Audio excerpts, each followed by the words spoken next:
psychological disorders, diagnosis and treatment, mental health technology and digital psychiatry, neuropsychiatry, and brain behavior relationship.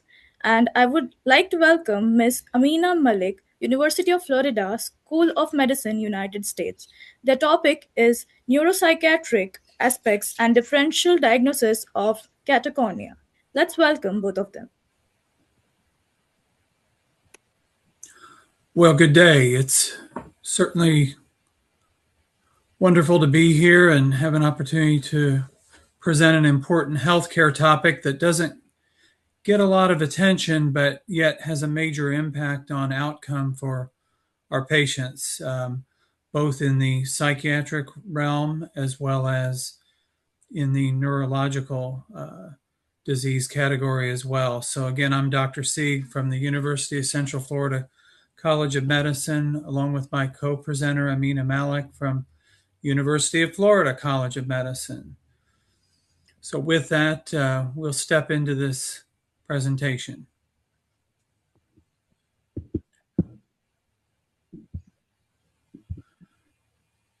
So catatonia has been described back into the 19th century, where the patient has either too little movement, too much movement, or odd, unusual movements.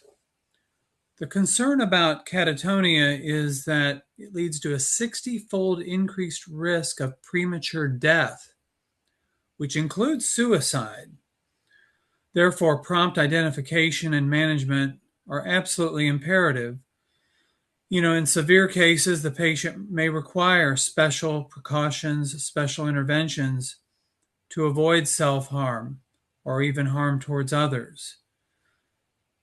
It's a disease of its own, but it does present an association with other primary mental illnesses or other medical conditions in the categories of neurologic, metabolic, or even infectious diseases. There are quite a number of medical complications that can occur, particularly with severe or persistent catatonia, such as exhaustion, dehydration, malnutrition, decubiti, which are skin ulcers, contractures, aspiration pneumonia, other infections, thromboembolic disease, so various types of blood clots in the body, hyperpyrexia, high fever, rhabdomyolysis, which leads to kidney failure, myocardial infarction, cardiac arrest, and death.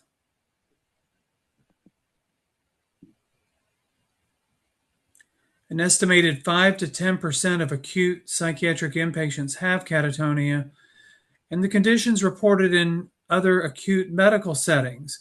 But despite all of these concerns, catatonia is under-recognized and under-reported in all of these settings. And in fact, it's not part of most routine screening programs. A lack of understanding of the clinical diversity may be one reason why it goes undiagnosed, and patients do wax and wane between different kinds of states of either decreased or increased motor activity. The diagnosis is clinical based on observation, interview, and physical exam, as well as a clinical review of vital signs and intake. Patients suffering with this condition may be unable to report or provide any history, so it's often going to be the collateral information that you put together to obtain and figure out what's going on. Now I will hand it over to my co-presenter. Hi, so to just jump off of what Dr. Karl Sieg is saying, that catatonia as a diagnosis is based on observation, the psychiatric interview, and the physical exam, as well as the clinical review of the patient's vital signs and the oral intake. Catatonia, the presentation in a patient will fluctuate, so signs and symptoms may not be apparent at the time of a given clinical exam. Patients with catatonia may not be able to provide any history, like Dr. Key was saying. So the collateral sources of information from family members and nursing staff or people interaction with the patient would be essential and should be sought out. The DSM-5 TR diagnoses for catatonia are catatonia associated with another mental disorder, catatonia due to another medical condition, and unspecified catatonia.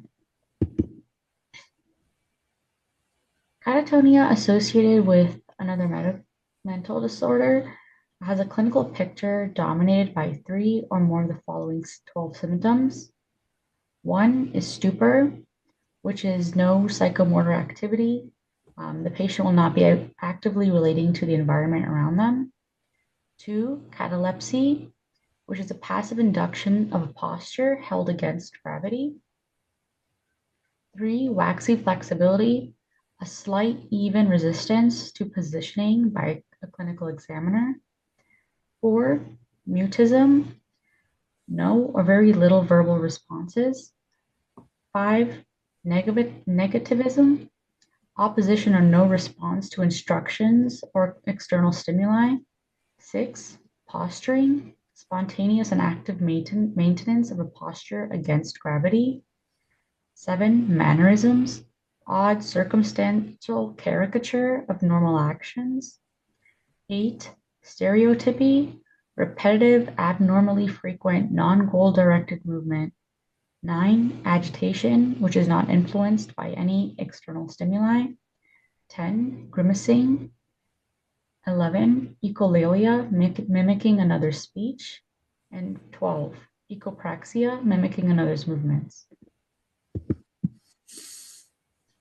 So catatonia associated with another mental disorder has a prevalence in acute inpatient psychiatric settings of 9 to 20%. This occurs in the context of a number of disorders, including neurodevelopmental, psychotic, and affective disorders, as well as other medical conditions. Catatonia occurs in patients with schizophrenia, but most cases involve those having depressive or bipolar disorder. There's a high prevalence of catatonia in affective disorders, particularly during an acute manic episode, which will exhibit classic catatonic signs. Before catatonia is diagnostically associated with another mental disorder, other medical conditions need to be ruled out. Catatonia can occur due to a medication adverse effect.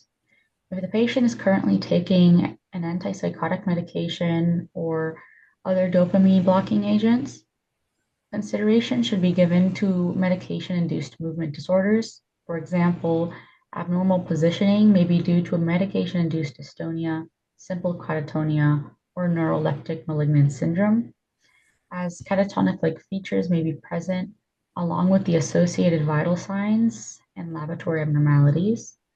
Particular attention should be made to the possibility that the catatonia is attributable to neuroleptic malignant syndrome.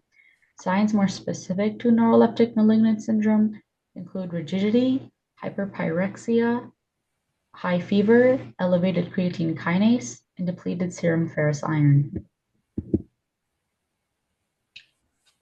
Catatonia due to another medical condition, the differential diagnoses of this should prioritize neurological causality, as around 2/3 of non-psychiatric causes of catatonia are from neurological conditions. Main neurological conditions include autoimmune, inflammatory, and neurodegenerative disorders, focal brain lesions, seizures, and encephalopathy. Metabolic conditions include hypercalcemia, hepatic encephalopathy, homocystinuria, and diabetic ketoacidosis. Infectious disorders, viral encephalitis, meningitis, HIV-related diseases, the HIV-related cause, systemic bacterial infections. The clinical picture from catatonia due to another medical condition is also dominated by 3 or more of the following symptoms, as I have reviewed previously with mental disorder. To diagnose catatonia due to another medical condition, there must be evidence from history, physical exam, or lab findings that the disturbance is the direct pathophysiological consequence of another medical condition. It is not better explained by another mental disorder. and does not occur exclusively during the course of a delirium. The cause is clinically significant or impairs the social, occupational, and other important areas of functioning in the patient's life. The clinical assessment of catatonia should be systematic and evidence-based, using not only DSM-5 tier diagnostic criteria for the formal diagnosis, but also a validated catatonia-specific rating scale, which may be used to serially monitor the patient's treatment response alongside the other clinical status changes. The catatonia rating scales for adults would be the Bush-Francis catatonia scale, the Norfaf catatonia rating scale, modified Rogers and Rogers catatonia scale, and the catatonia rating scale. Children's would be the pediatric catatonia rating scale. Today, we'll be focusing on the Bush-Francis catatonia rating scale, and I will transfer this presentation back to my supervisor, Dr. Sieg. Thank you, Ameena Malik. So let's talk about the Bush-Francis scale. It's a way to separate out all of the different elements of catatonia and really characterize it clinically. It also provides a way to validate a response to lorazepam challenge. We'll talk about medication shortly, just a little bit more. A score of 2 or more on the 14 screening items is considered positive and prompts for a full assessment of all 23 items on the scale. 2 or more of the specified items on the Bush-Francis are enough to establish a case of catatonia, whereas the full scale items really give you specificity about the severity of symptoms and give you more of the clinical quality.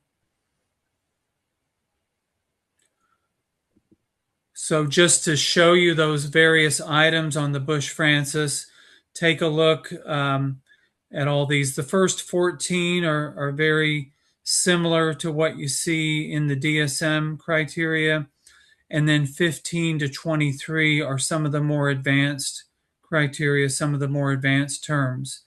You're talking about a standard exam using neutral observation, but in some cases, the examiner may elicit signs of abnormal movements, as well as consider behavior in the last 24 hours. What about the diagnostic workup? What else should it include? Besides the history and physical exam, should take a look at the patient's medication list, including any recently discontinued medications. Obviously, there should be a comprehensive psychiatric workup, including risk assessment for suicide and violence risks, pertinent blood tests, urine drug screen, and neuroimaging need to be looked at. And then consideration for serology of serum and CSF if encephalitis is suspected. Also consider an EEG if seizures occur or if there is suspicion of some type of encephalopathic process.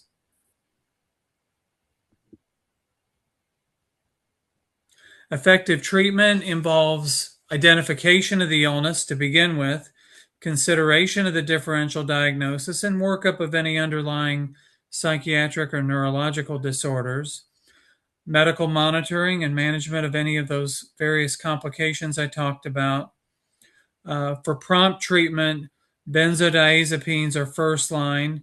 ECT may be indicated, particularly if it's an urgent situation, and that may be life-saving. In fact, it's lorazepam and diazepam that are indicated for first-line treatment benzodiazepine-wise. ECT is the only actual approved treatment in the US for catatonia.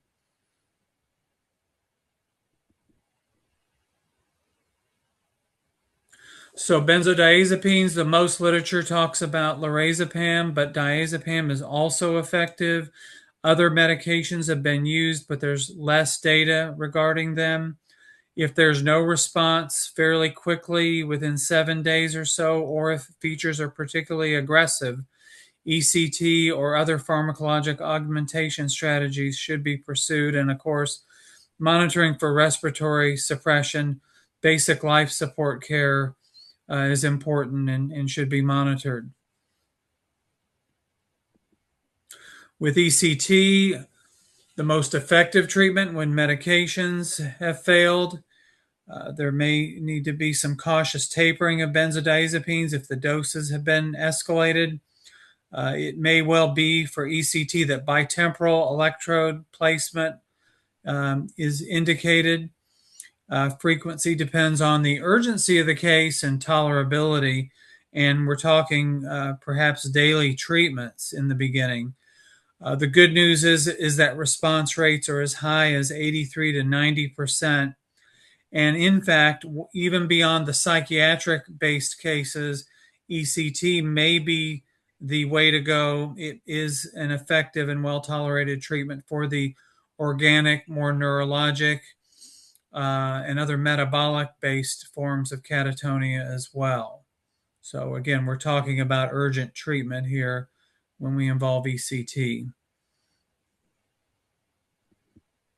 And there's some fantastic resources I want you all to check out, particularly if you work in the neurology or behavioral health settings. You'll find fantastic demonstrations of all the various symptoms and how you score the Bush-Francis, the Catatonia Foundation, which has international background, some great books and other resources. It's just a wealth of information. So I really just, with our presentation to you today, we're really just opening the door to a fantastic wealth of information to learn about this topic, which really can impact our patients. It really can impact their health and outcome. So with that, we really appreciate the opportunity to present to you all today.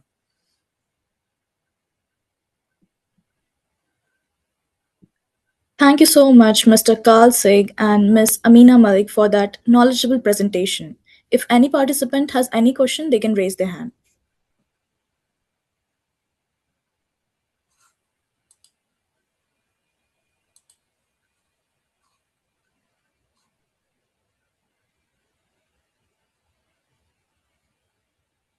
So, as there are no questions at this moment, thank you so much, sir. Thank you so much, ma'am, once again.